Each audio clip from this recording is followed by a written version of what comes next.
जितने भी छात्र छात्राएं क्लास 9 के फर्स्ट सेमेस्टर का एग्जाम दे रहे हैं तो उनका जो साइंस का ओरिजिनल प्रश्न पत्र है उसका आंसर के लेकर आ चुके हैं। तो जितने भी क्लास 9 के छात्र छात्राएं सभी लोग इस वीडियो में अंत तक बने रहेंगे और जितने भी क्लास 9 के छात्र छात्राएं सभी के पास आप लोग इस वीडियो को पहुंचा दीजिएगा। और साथ ही साथ इस वीडियो में हम लोग बात करने वाले कि इसका जो ओरिजिनल प्रश्न पत्र का PDF वो किस तरह सबको डाउनलोड करना है और कहाँ पर मिलने वाला सारी चीज़ को बताएंगे। तो अभी तक आप लोग चैनल को सब्सक्राइब नहीं किया तो चैनल को सब्सक्राइब करके बेल आइकन को प्रेस कर लीजिएगा ताकि आने वाले हर एक एग्जाम का जो ओरिजिनल प्रश्न पत्र है वो एग्जाम से पहले आप लोग के पास पहुंचे। तो चलिए देख सकते हैं आप लोग क्लास 9 का साइंस का हम क्वेश्चन लेकर आ चुके हैं। हूबहू यही प्रश्न आपका जो साइंस का जो लास्ट प्रश्न होने वाला है उसमें यही प्रश्न आपको देखने को मिलेगा। आपका साइंस में 2 घंटा 45 मिनट का समय मिलेगा। 80 मार्क्स का आपका एग्जाम होने वाला है। तो जितने भी क्लास 9 के छात्र छात्राएं सभी लोग वीडियो में अंत तक रहेगा, तभी आप लोग को जो ऑब्जेक्टिव का इस वीडियो में हम आंसर बताएंगे तभी आप लोग को इस सभी आंसर याद हो पाएगा, ठीक है। और इसका जस्ट आने वाले वीडियो में आप लोग हम सब्जेक्टिव का ही बताएंगे, तो इसलिए आप लोग इस चैनल पर बने रहेंगे। तो यहाँ पे देख सकते हैं खंड में आप लोग को वस्तुनिष्ठ प्रश्न दिया गया जिसमें निर्देश दिया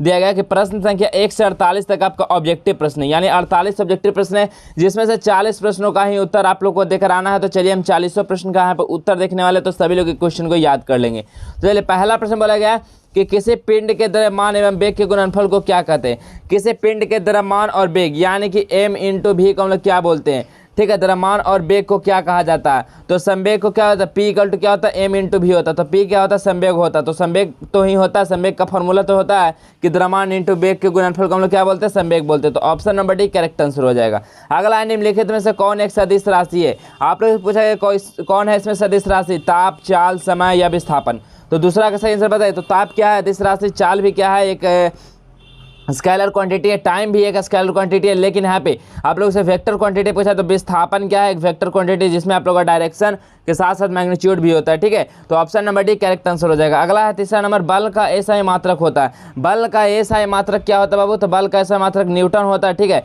न्यूटन होता है और सीजीएस मात्रक डाइन होता है, याद रखिएगा। तो आप लोग से एसआई मात्रक पूछा है तो Newton option number 1 correct answer हो जाएगा।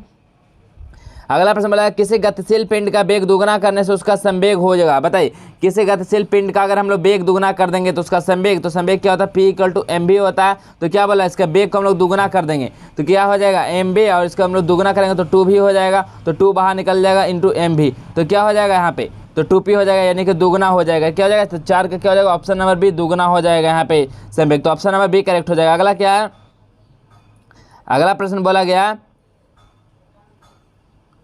एक वस्तु के प्रति इकाई समय में वेग परिवर्तन की माप को क्या कहते हैं। एक वस्तु के प्रति इकाई समय में वेग परिवर्तन की माप को हम लोग क्या बोलते हैं, तो क्या बोलते हैं विद्यार्थी, तो त्वरण बोलते हैं, ठीक है। त्वरण A = क्या होता है, तो बताइए A = क्या होता है, v/t होता है, ठीक है। ये क्या होता है, त्वरण हो जाएगा। तो ऑप्शन नंबर क्या हो जाएगा, ऑप्शन नंबर त्वरण करेक्ट हो जाएगा। अगला है वेग का मात्रक क्या होता है। वेग का यानी वेलोसिटी का मात्रक क्या होता है, तो वेलोसिटी का मात्रक क्या होता है, तो मीटर/सेकंड होता है। क्या होता है, मीटर/सेकंड। ऑप्शन नंबर बी बिल्कुल करेक्ट आंसर हो जाएगा। अगला है यदि कोई व्यक्ति पटना से भागलपुर जाता है और पुनः उसी रास्ते भागलपुर से पटना वापस आ जाता है तो व्यक्ति का विस्थापन कितना हो जाएगा। तो व्यक्ति का विस्थापन कितना हो जाएगा, तो यहाँ पे विस्थापन जो 0 हो जाएगा। ऑप्शन नंबर 1 करेक्ट आंसर हो जाएगा, 0 हो जाएगा। अगला प्रश्न है जब कोई व्यक्ति एक समान गति से चलती है तब उसके लिए समय दूरी ग्राफ की प्रकृति क्या हो जाएगा। बताइए जब कोई व्यक्ति जो है एक समान गति से चल रहा है तब उसके समय दूरी ग्राफ की प्रकृति कैसा हो जाएगा, तो कैसा हो जाएगा, तो एक स्ट्रेट लाइन का ग्राफ होगा। तो option number B correct answer हो जाएगा, स्ट्रेट लाइन।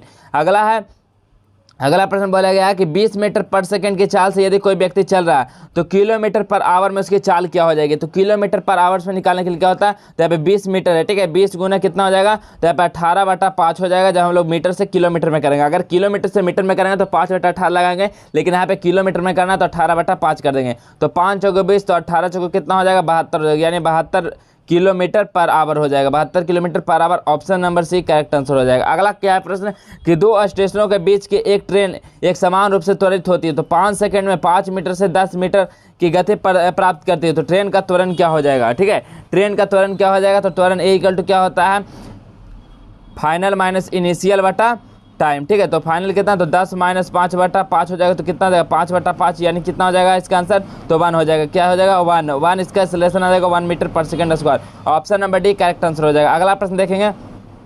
अगला प्रश्न है घर्षण बल हमेशा कार्य करता है। घर्षण बल हमेशा किस तरह करता है, तो गति के विपरीत दिशा में करता है, ठीक है। जब आप लोग आगे की ओर जाइएगा तो घर्षण जो आपका पीछे की ओर लगता है, तो घर्षण बल क्या होता है, हमेशा गति के विपरीत दिशा में लगता है। अगला प्रश्न है यदि m द्रव्यमान की कोई वस्तु पृथ्वी की सतह पर रखी हो तो उसका भार क्या होगा। ठीक है, यदि m द्रव्यमान की कोई वस्तु पृथ्वी की सतह पर रखी हो तो उसका भार क्या हो जाएगा, तो उसका भार जो होगा mg हो जाएगा। ठीक है, mg।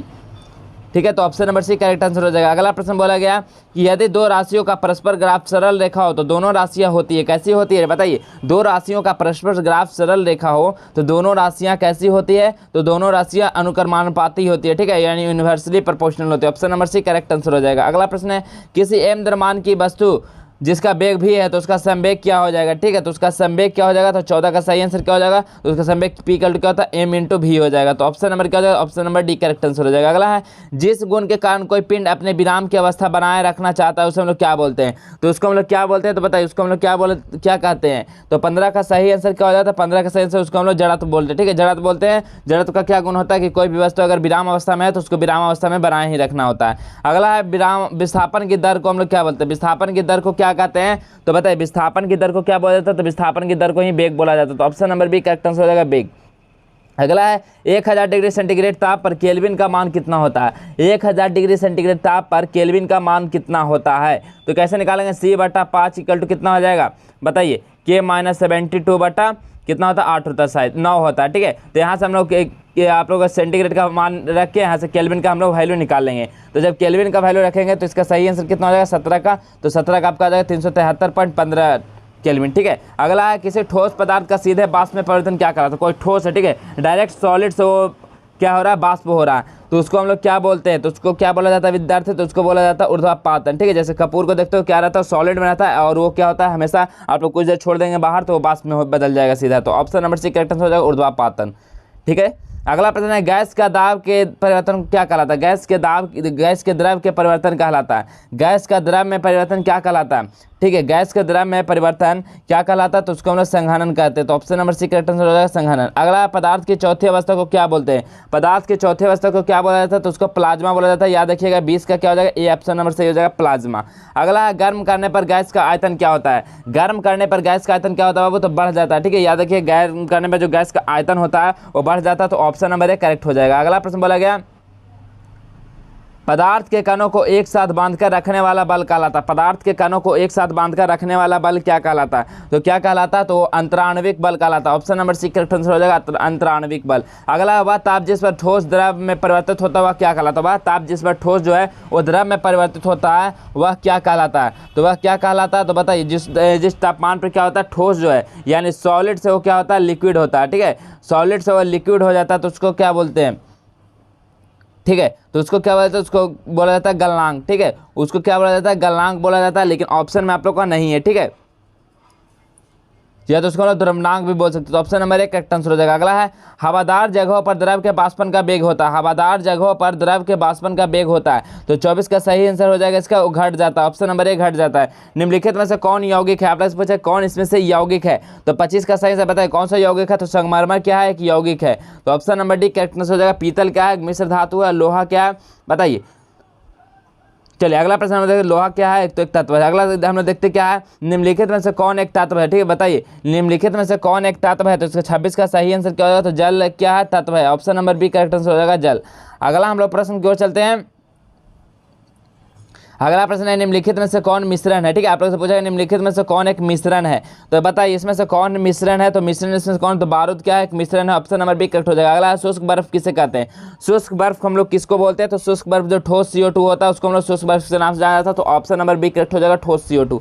अगला है 293 केल्विन ताप का मान सेल्सियस इकाई में क्या होगा, 293 केल्विन ताप का मान सेल्सियस इकाई में क्या हो जाएगा, तो क्या हो जाएगा विद्यार्थी, तो हो जाएगा 20 डिग्री सेल्सियस। ऑप्शन नंबर एक करेक्ट आंसर हो जाएगा 20 डिग्री। अगला पास्कल निम्नलिखित में से किसका मात्रक होता है, पास्कल जो होता है वो किसका मात्रक होता है, तो पास्कल जो होता है दाब का होता है यानी प्रेशर का होता है। तो ऑप्शन नंबर एक करेक्ट आंसर हो जाएगा प्रेशर का। ठीक है, बार भी क्या होता है, तो दाब का ही मात्रक होता है, याद रखिएगा। तो यहाँ पे ऑप्शन नंबर एक हो जाएगा दाब हो जाएगा। चलिए नेक्स्ट प्रश्न की ओर हम लोग बढ़ने से पहले हम लोग बात कर लेते हैं इसका PDF आपको कहाँ से और किस तरह से डाउनलोड करना है। तो आप लोग वीडियो में अच्छे से बने रहेगा, तभी आप लोग को समझ में आना किस तरह से डाउनलोड करना। तो सबसे पहले आपके पास अगर गूगल या क्रोम है तो उसको ओपन करना। ओपन करने के बाद आपको जस्टोर एजुकेशन लिखकर सर्च करना है। जैसे ही जस्टोर एजुकेशन लिखकर सर्च करेंगे तो आप लोग यहाँ पे देख पाएंगे justoreducation.com का वेबसाइट मिलेगा। तो इस वाले पर आप लोग क्लिक करेंगे। जैसे ही क्लिक करते हैं इस वेबसाइट पर तो आप लोग यहाँ पे देखेंगे क्लास 9। ठीक है, क्लास 9 का सेक्शन है, तो इस वाले क्लास 9th वाले पे क्लिक करेंगे।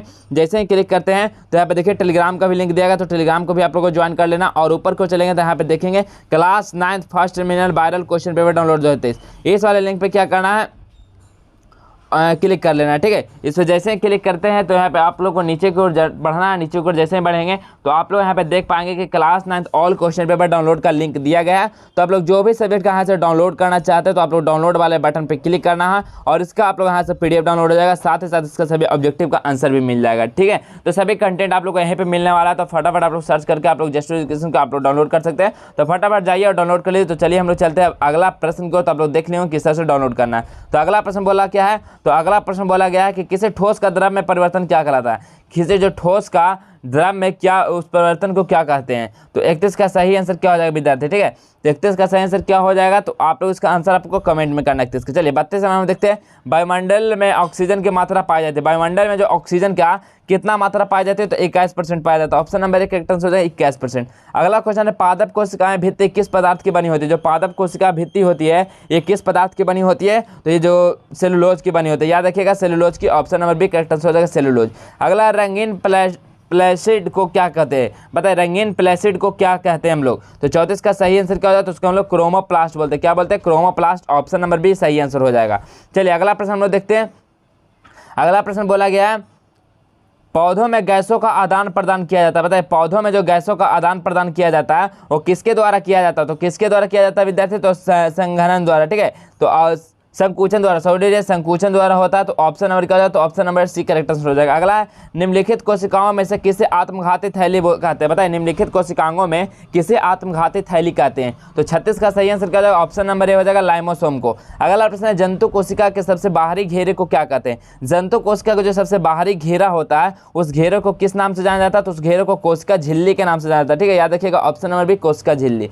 अगला प्रश्न को हम लोग बढ़ते हैं। अगला प्रश्न बोला गया, अगला प्रश्न क्या बोला गया, कोशिका में राइबोसोम की अनुपस्थिति में कौन सा कार्य संपादित नहीं होगा। बताइए कोशिका में राइबोसोम की अनुपस्थिति में कौन सा कार्य संपादित नहीं होगा। तो 38 का सही आंसर क्या हो जाएगा, तो वहाँ पे हो जाएगा प्रोटीन संश्लेषण नहीं होगा। ऑप्शन नंबर सी करेक्ट हो जाएगा। अगला है पौधों की लंबाई किस ऊतक द्वारा बढ़ती है। बताइए पौधा का जो लंबाई होता है कौन सा ऊतक के कारण जो पौधा को वृद्धि होती है। तो 39 का सही आंसर क्या हो जाएगा, तो वो शीर्षस्थ विभाजक द्वारा। ठीक है, तो option number B correct answer हो जाएगा। तो देखिए यहाँ पे जितना ऑब्जेक्टिव को बनाया गया और सारे ऑब्जेक्टिव का अगर आप लोग आंसर कीजिए तो आप लोग गूगल पे सर्च कीजिए जस्ट एजुकेशन, वहाँ से सारे का आंसर आप लोग को मिल जाएगा। तो फटाफट वहाँ से सभी आंसर को डाउनलोड कर लेंगे और इसका PDF भी मिल जाएगा। और आप लोग अभी तक टेलीग्राम व्हाट्सएप ग्रुप को ज्वाइन नहीं किए तो डिस्क्रिप्शन में आपका इसका लिंक मिल जाएगा, वहाँ से आप लोग क्या करेंगे टेलीग्राम और व्हाट्सएप ग्रुप को आप लोग जरूर ज्वाइन कर लेंगे। और जो विद्यार्थी लोग अभी तक चैनल को सब्सक्राइब नहीं किया और इस चैनल पर नए हैं तो चैनल को सब्सक्राइब करके बेल आइकन को प्रेस करिएगा ताकि हर एक एग्जाम का क्वेश्चन आप लोग के पास सबसे पहले पहुंचे। ठीक है, तो वीडियो अच्छा लगे तो वीडियो को लाइक कर देगा, शेयर कर देगा। तो चलिए इसी प्रकार हम मिलेंगे आपको नेक्स्ट और नए वीडियो में। तब तक के लिए इतना ही।